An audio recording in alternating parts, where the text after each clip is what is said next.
आहे.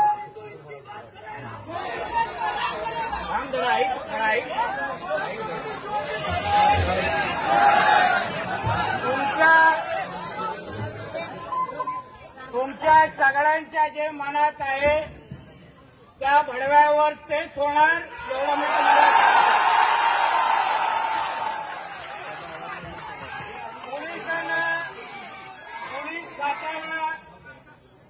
पोलीस खात्याला जे काय करायचंय ते करून दे. जो कायदा लावायचा ते लावून दे. जी शिक्षा द्यायची ते देऊन दे. ज्या दिवशी तो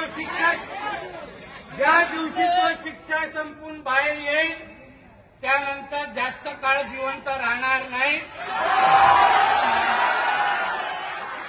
कारण मी काही इथे नुसतं साठवण करण्यासाठी आणि पोलिसांना भेटून फोटो आणि मीडियामध्ये करण्यासाठी आलेलो नाही.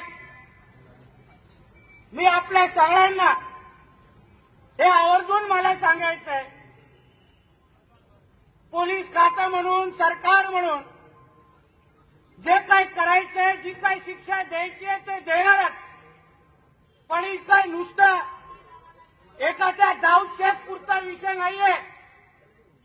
हा आपल्या हिंदू समाजाला, आपल्या धर्माला संपवण्याचा एक फार मोठा कट आहे. लक्षात ठेवा. 2047 पर्यंत 2047 पर्यंत या देशाला इस्लाम राष्ट्र बनवण्याचा निर्धार या जिहाद्यांनी केलेला आहे. आणि त्यासाठी हिंदूंची जनसंख्या कमी कशी करायची तर त्याचा एकमेव मार्ग आहे लव जिहाद. आणि या लव जिहादच्या निमित्ताने अशाच आपल्या भगिनींना अशा पद्धतीने फसवायचं आणि अशा पद्धतीचं त्यांचं आयुष्य संपवायचं.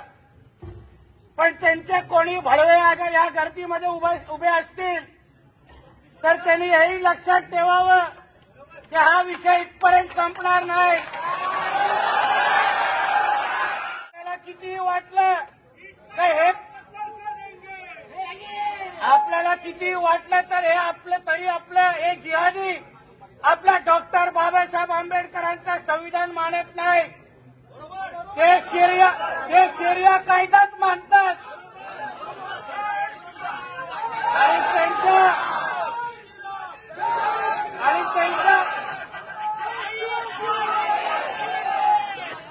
आणि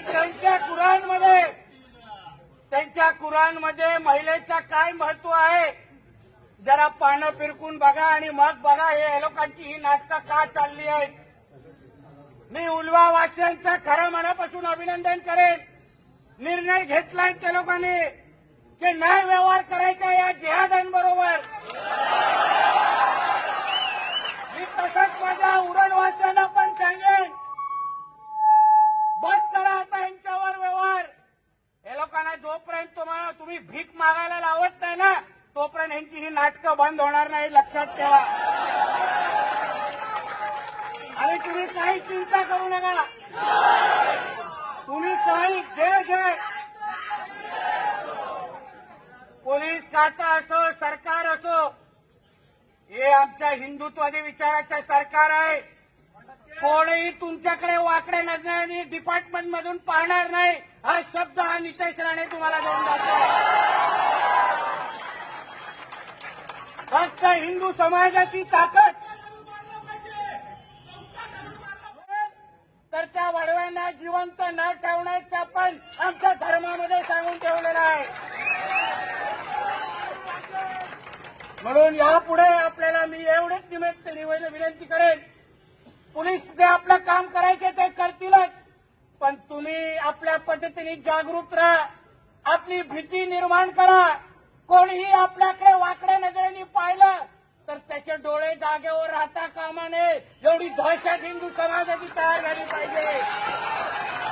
परत तुम्हाला सांगतो, ही अगर यशस्वी नाही पण यास्मीन असती ना इकडला एकही हिंदू जिवंत राहिला नसता.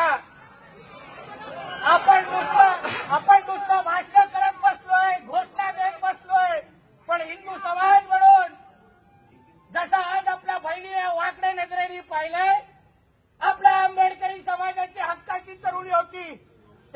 पद्धतीने कोणी यापुढे वाकड्या नजरेने बघण्याची हिंमत होता कामा नये, ही शपथ या निमित्ताने तुम्ही घ्यावी एवढीच विनंती मी तुम्हाला या निमित्ताने करतोय. तुम्ही काय चिंता